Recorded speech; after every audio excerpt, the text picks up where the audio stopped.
Rian mengubur korban-korbannya di kampung. Sabtu 11 Juli 2008 jadi hari yang kelam bagi Wahyu Ningsih. Malam itu, sekira pukul 20.00, kabar buruk datang dari personil kepolisian. Wahyu Ningsih diminta datang ke markas kepolisian Resort Jakarta Selatan. Selain dimintai sejumlah keterangan, Wahyu Ningsih diminta mengenali sesosok jenazah yang tak lagi utuh. Lewat foto potongan kepala yang ditunjukkan polisi, Wahyu Ningsih sangat yakin kalau pria tersebut adalah Heri Santoso, suaminya. Saat menjadi saksi di persidangan, Wahyu Ningsih mengaku kepada hakim tak pernah melihat jasad suaminya lantaran tak tega. Heri Santoso merupakan satu dari 11 korban pembunuhan yang dilakukan oleh Ferry Idam Heniansah alias Rian.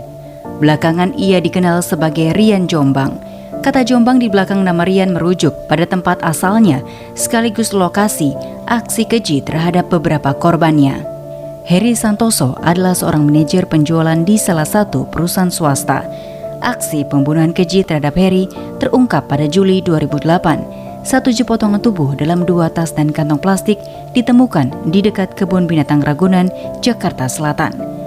Hasil penyelidikan polisi menunjukkan Heri dibunuh di sebuah apartemen di Margonda Raya, Depok.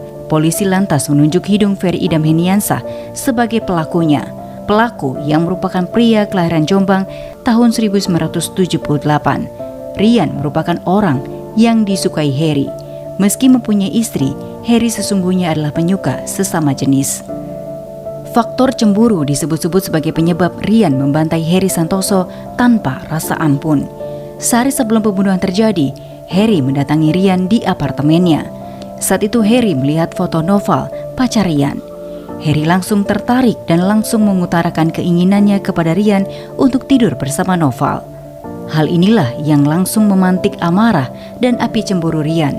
Keduanya langsung terlibat dalam pertengkaran hebat, hingga akhirnya Rian pergi ke dapur dan mengambil pisau lalu menusuknya tepat di bagian ulu hati Heri. Korban pun ambruk sambil merintih kesakitan. Rian lantas menyeret Heri ke kamar mandi dan memukul kepalanya dengan tongkat besi. Heri pun akhirnya tewas. Lantaran panik dan ingin menghilangkan jejak, Rian lantas memutuskan untuk memutilasi tubuh Heri menjadi beberapa bagian: lutut, paha, tangan, alat vital, dan bagian leher. Semua potongan tersebut dimasukkan dalam tas dan kantong plastik. Setelah rapi, Rian lantas memanggil taksi dan meminta sopir melajukan mobil ke arah Ragunan. Di area belakang kebun binatang Ragunan inilah Rian membuang potongan-potongan tubuh Heri. Setelahnya Rian kembali ke apartemen. Noval kemudian datang. Kepadanya Rian mengaku baru saja membunuh Heri. Bukannya melaporkan kejadian tersebut kepada polisi, Noval malah ikut berfoya-foya bersama Rian dengan menggunakan uang yang ada di dompet dan kartu ATM korban, Heri Santoso. Barang berharga dan laptop milik Heri dirampas semuanya oleh Rian. Beberapa hari berselang, polisi berhasil menangkap Rian. Polisi melacaknya dari sejumlah transaksi penarikan ATM milik korban Heri. Wajah Rian pun terekam kamera di gerai ATM. Usai ditangkap, Rian pun mengaku Heri Santoso bukanlah korban pertamanya.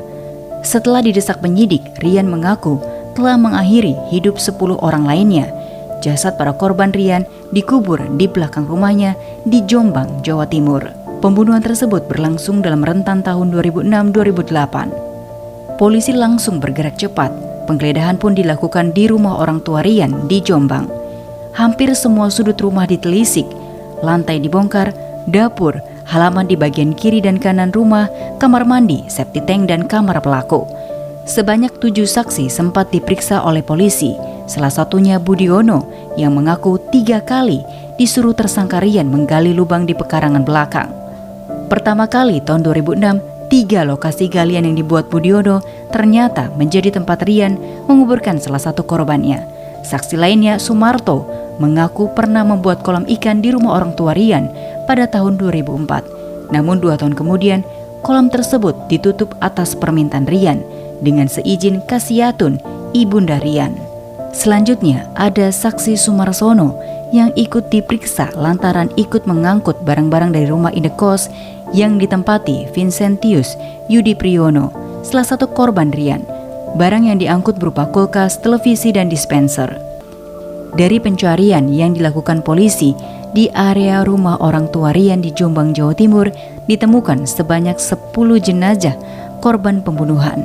Dari ke-10 jasad tersebut, 2 diantaranya adalah Nanik Hidayati yang berusia 31 tahun dan anaknya Sylvia Ramadhani, putri yang baru berusia 3 tahun. Saat melakukan rekonstruksi, terlihat Rian memukul kepala korban, Nanik Hidayati, dengan batang besi dan menghempaskan tubuh putrinya ke tembok septic tank yang berada di belakang rumah. Berbeda dengan pembunuhan terhadap Heri Santoso yang dilatar belakangi perasaan cemburu, maka pembunuhan terhadap 10 korban lainnya yang dilakukan di Jombang lebih dilatar belakangi motif ekonomi.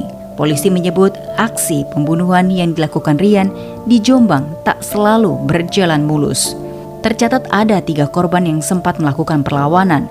Mereka adalah Vincentius Yudi Priyono, warga Wonogiri, Jawa Tengah, Guru Setio Pramono, warga Nganjuk, Jawa Timur, dan seorang korban lain yang disebut sebagai Grady. Menurut pengakuan Rian, hampir semua korban dikenalnya dari berbagai tempat. Mereka lalu diajak ke rumah Rian di Desa Jatiwates, Kecamatan Tembelang, Kabupaten Jombang. Polisi menyatakan 1 korban tak dikenal Rian, yaitu korban pertama yang dibunuh pada tahun 2006. Korban umumnya dibunuh pada malam hari, namun ada juga yang dihabisi pada siang hari. Menurut polisi, para korban dengan mudah diajak Rian karena ada rasa cinta, termasuk korban wanita dan anaknya, Nanik Hidayati dan anaknya Sylvia Ramadhani putri. Dari catatan kepolisian, selain Nanik dan anaknya Sylvia, korban Rian lainnya adalah Ariel Somba Sitanggang, Agustinus alias Wawan, Muhammad Aksoni alias Soni, Jenel Abidin alias Jeki, dan seorang yang tak dikenal. Saat memeriksa Rian, polisi melibatkan psikiater untuk memeriksa kejiwaannya. Ini lantaran Rian tak menunjukkan rasa penyesalan selama masa pemeriksaan berlangsung. Hasil dari pemeriksaan psikiater menunjukkan Rian membunuh para korbannya dalam kondisi sadar. Meski demikian, tersangka disebut mempunyai sifat sangat sensitif, mudah tersinggung, dan mudah marah. Kemarahannya kerap diwujudkan dalam bentuk melempar dan memukul, serta tindakan kekerasan lainnya. Pemeriksaan kejiwaan Rian juga memperlihatkan pelaku memendam rasa ketidaksukaan terhadap sosok ibunya. Rian diketahui sering terlibat cekcok dengan sang ibu. Kakak tiri Rian, Mulyo Asis, menyebut Rian sejak kecil kerap mendapat kekerasan dari sang ibu.